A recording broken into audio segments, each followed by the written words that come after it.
Hey guys, today is the second episode of my new series, the Retro Redux Reviews, essentially where I go back in time, look at a bunch of superhero and science fiction films that came out earlier than 5 years ago and see if my thoughts and feelings have either changed or if it's something that I've never seen before, how well it holds up in 2023. And this time we're going with the classic Daredevil. Why? Why is there Braille in the intro of this movie? Daredevil, unfortunately, because of this movie, he just has the terrible reputation amongst casual comic book movie enjoyers as the blind guy who could fight pretty good. A lot of that is due in part to this film, and it's because not only do they misrepresent his skill set, but they also misrepresent his personality and what exactly makes the Daredevil character charismatic and relatable for so many readers. Now, I'm not one to complain about diverging from the source material. However, there are so many spikes out of this adaptation that completely ruin the essence of the Daredevil character and make him not only hypocritical but just downright confusing. It gets often frustrating at times. The whole point of the Daredevil character is that he is a man who is a lawyer that uses his abilities that give him enhanced hearing, feeling, smell, and taste to figure out crimes and help him solve court cases. Which, by the way, if you watch the theatrical cut of this film, Matt is barely a lawyer. I mean, seriously, in the weirdest way possible. You would think not just being a good guy, but a lawyer that he would know to just not break boundaries the way that he does in this film. I mean, the whole point of the Daredevil character is that he is a man of the law until he is pushed to his limits of being a vigilante, but he is also a devout Catholic, so he doesn't kill people. But in this movie, that's not really a thing. He ends up in a church. This movie starts like at the end of the film, so it could do like the in media res rewind and show you flashbacks and stuff like that. And he goes to the cathedral a bunch of times, well, I think like 1 or 2 times for a confessional, but it's not really downright stated that he is a Roman Catholic, someone who is devout to his religion. Despite being a vigilante, he still never opts to kill, and for some reason that is not the case here. Now, don't get me wrong, we could argue whether or not the guy that he murders in the first 10 minutes of this movie deserves it or not, but at the end of the day, if your vigilante character is murdering people but you also display him as such a weak and vulnerable character, that it doesn't really make any sense. I mean, there are parts in this movie where he's leaping off of buildings and landing without breaking an ankle or his kneecap popping out, but then at the same time he's fighting average guys on the street, average goons, and they're beating his ass. Like, seriously, that's one thing I never really understood when it comes to portraying this character, is that they portrayed him in such a fantastical way in which he almost has physical enhancement. All of his other powers from the comics are just limited entirely. They turn his vision into like a sonar thing, as if he's a bat, as opposed to how it's actually portrayed right at the beginning of this movie where they show a flashback of him getting his power. It's like a sonar, but everything is there, it's established, nothing disappears. But for some reason later on in the movie, it's like he has to tap the things around him. He has to, turn on a sprinkler for the water to land on people to see where they're at, and it doesn't really make sense to me. Honestly, feels like they needed like a romantic moment in the movie between Daredevil and the romantic lead to be in the rain, because every movie in the early 2000s that was an edgelord movie had a rain scene in slow motion that was romantic or actiony. That's pretty much what we get here. The writing in this movie doesn't justify the existence for romance. This movie doesn't have the capabilities for the nuance of romance and romantic interest between these two leads, because to be honest with you, these two leads have really no personality. I also have to levy a bit of criticism at Jennifer Garner. She isn't as bad as Jennifer Connelly was in Hulk 2003, which not only is the fault of the actress but the character itself, mainly because Elektra is laughably bad in this movie, whereas Betty Ross was just kind of a nuisance in the Hulk film to me. Elektra, she's annoying the entire time, but when she really becomes a true nuisance on screen, she's dealt with, so it's nothing really that annoying to me.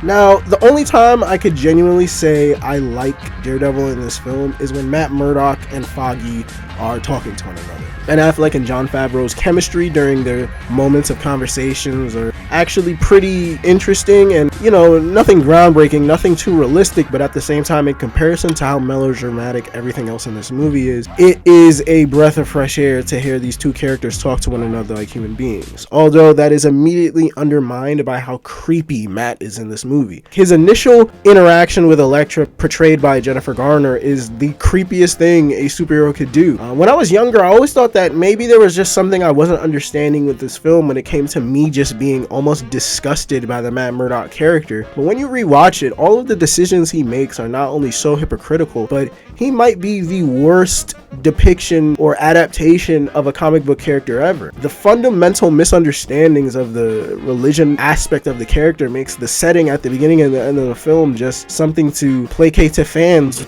It would be a much more interesting film if it just kept this edgy cringelord tone the entire time. But to be honest with you, the edgy cringelord tone the entire time, it has no cleverness, it has no nuance. There's never a moment where they're playing Evanescence and it's ironic. They're dead ass.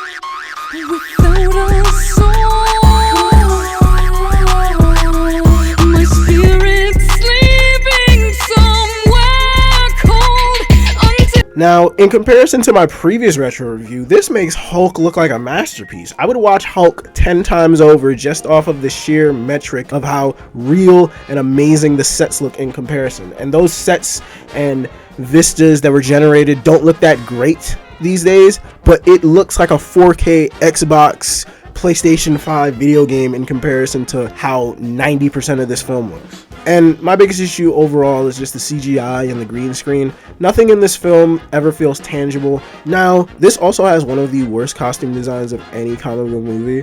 Outside of the terrible leather on the suit and how just meh it looks, like there's no texture to it, there's no gravitas to the costume at all, no separation between the upper half, the arms, the torso, anything like that like in the comics. But also this original design just pretty much lacks any real intrigue or dynamism to it. We are treated to this ill-fitting mask. It makes Daredevil look like a goof, and when you combine that with random hilarious moments like his dad nodding at him even though he's blind, or Elektra training by herself listening to Bring Me to Life, all this time I can't believe I couldn't see. There's just never a moment in this film where I felt like I was supposed to take it serious, and unfortunately there's never anything funny enough for me to truly appreciate it outside of the two villains. Michael Clarke Duncan, rest in peace, and Colin Farrell are my favorite things in this movie. Especially Colin Farrell, holy. He just amps it up a notch this entire film. Like, so many times he just talks to no one for no reason. It's just hilarious. Bullseye. I also really enjoyed Kingpin's portrayal. If given a better writer, I would have loved to have seen this Kingpin show up in the Sam Raimi trilogy. Of course, different studios, but I enjoyed the aesthetic of this character. I just feel like the writing wasn't that good, but Michael Clarke Duncan did a really good job delivering a bunch of those lines. I just feel like the ending fight scene is so cringe, like it's so bad. It could have been something cool. You could have shown the power of Kingpin as well as how him and Daredevil match up evenly when it comes to combat in an interesting way, but instead it's just yeah.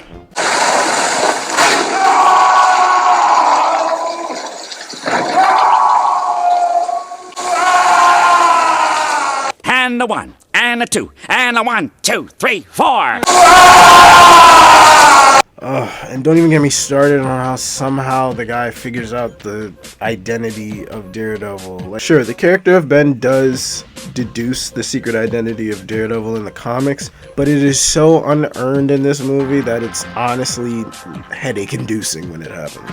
This film is so dark that when it gets to this hopeful ending, it is so unearned. Like, it is so cringe, it is so cheesy. It is something that wouldn't fit in any era just because of how out of nowhere and jarring it is compared to the rest of this film. You can see my star rating for it on Letterboxd. This might be my lowest rated film so far, but you know, we just started. This is just movie number 2. Let me know what you think. I see a lot of people on the internet have shifted their opinions on this movie a little bit. It's becoming somewhat of a cult classic. Not as much as Hulk by Ang Lee, but There are a few bits of people I'm seeing here and there sprinkled on the internet saying this is actually secretly a masterpiece. Unfortunately, I don't think this movie is something that just was misunderstood at its time of release. I think the studio knew exactly what this film was going to be, which was a corporate, edgy, adult-esque ripoff of the Spider-Man character, and unfortunately, due to how much they complicate the character's abilities in this film, as well as just destroying any sense of personality that the Matt Murdock character has, this film just feels like a gigantic waste of time. It was immensely superseded and just eclipsed on every metric by the Daredevil show, especially season 1 and season 3. They're way better than this film. If you're a Daredevil fan and you're just afraid of any adaptation after seeing this film, trust me, the TV show does a much better job not only handling the character of Matt Murdock, but appreciating all of the aspects of the Daredevil character and lore. Now, if you like this video, let me know in the comments what you feel about this movie. Like, share, comment, subscribe, all that good stuff, and I will see you in the next Retro Redux review. Bye bye.